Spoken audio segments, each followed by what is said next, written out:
Welcome to ACEP25. It is such a pleasure to have you here. Congratulations again on all of your success. Thank you very much. We are so excited to hear that season 2 is underway of the Pitt. All of the amazing success from season 1. Can you share with us a little bit about what to expect in season 2? We are about halfway through filming it right now. We're on episode 7 out of 15. The show this year takes place over 4th of July weekend, Saturday, 4th of July, where Americans like to hurt themselves in all sorts of really creative ways.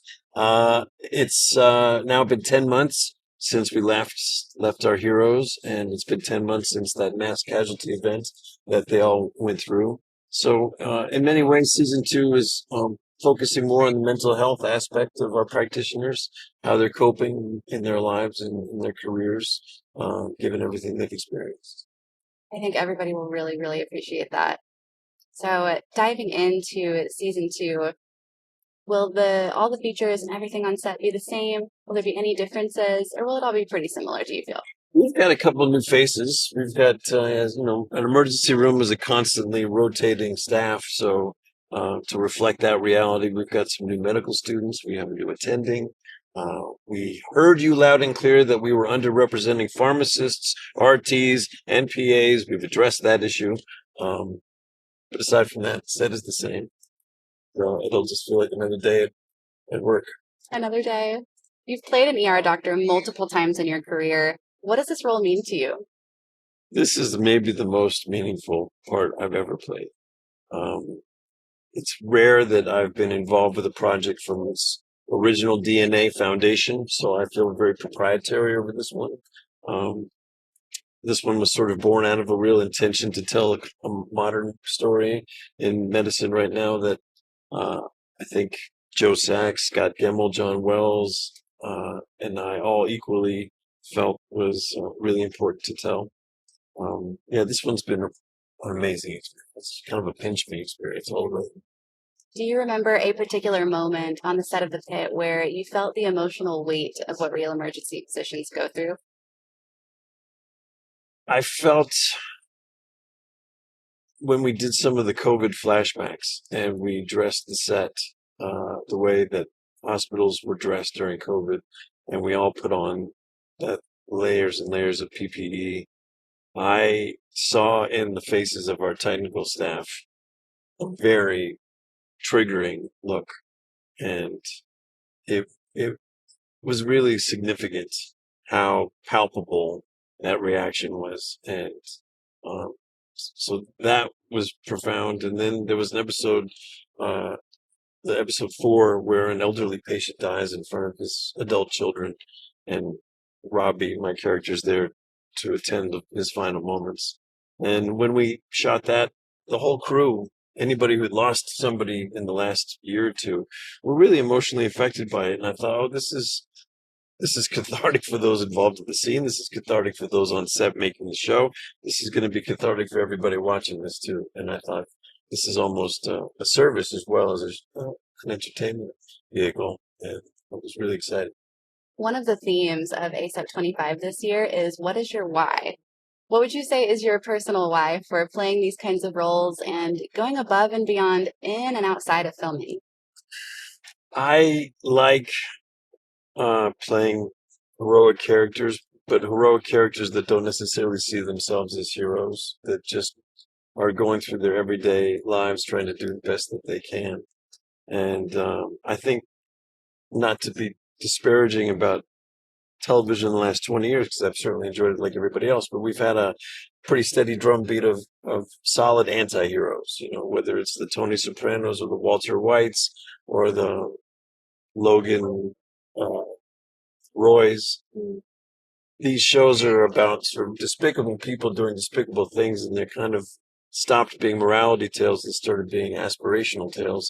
And I think that there was a vacuum of shows like The Pitt, which just honor the everyday heroism of everyday people working in service industries, trying to give back and keep their heads above water. So I'm really gratified to play somebody who just is a working class hero.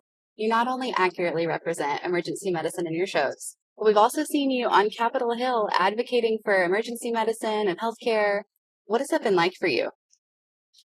Extremely gratifying. I mean, to not only have a job that I find personally cathartic and rewarding, but to have it resonate all over the world now and be given an opportunity and a platform to use that popularity to try and affect some change on behalf of people that we're trying to represent is just about as good as it can get.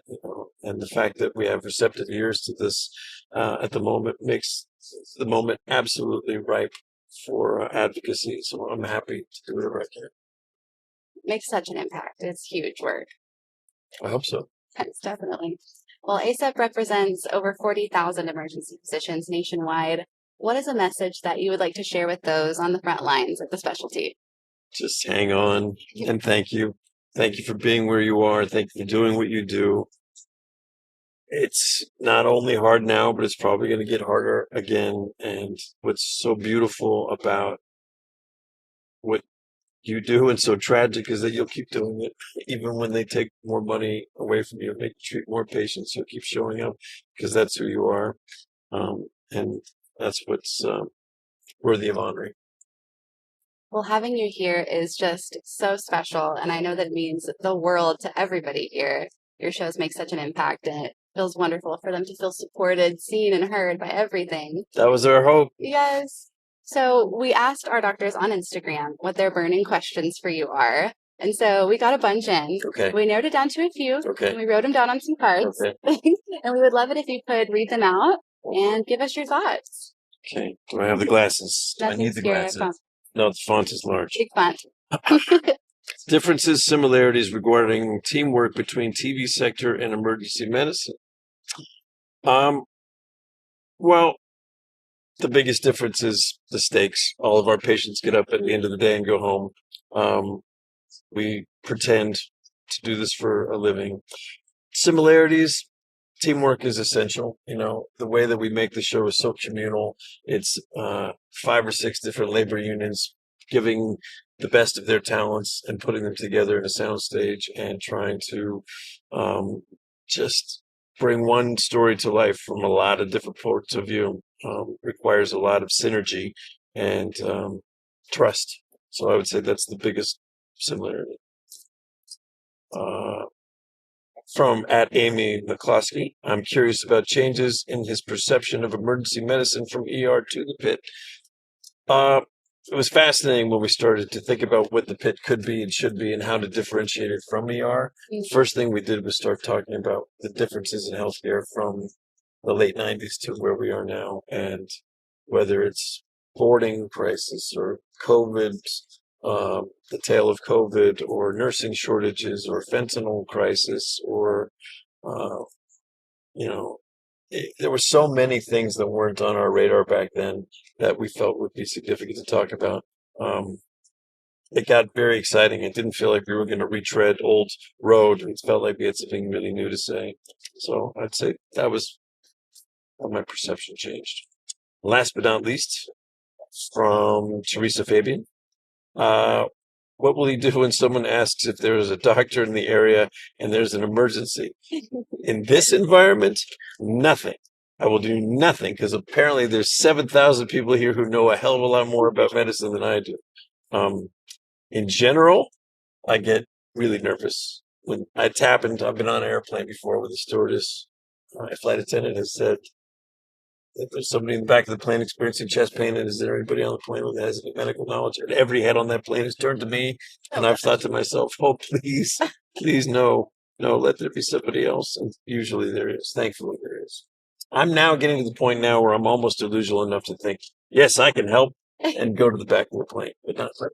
Feels like you're an honorary emergency physician now at this point. I can look like I'm helping you all day long. I don't know what my success rate's going to be. Have you played the game Would You Rather before? I have. Yes? Yeah. Okay, perfect. Well, this is going to be Would You Rather with Noah Wyle, Lightning Speed Edition, Emergency Medicine. Okay. Shall we? Yep. Would you rather film a 12-hour shift episode in one take or memorize 15 pages of medical jargon overnight? I'll take the 15 pages. Okay. Would you rather play an emergency physician in a high-stakes trauma scene or an emotional end-of-life conversation scene?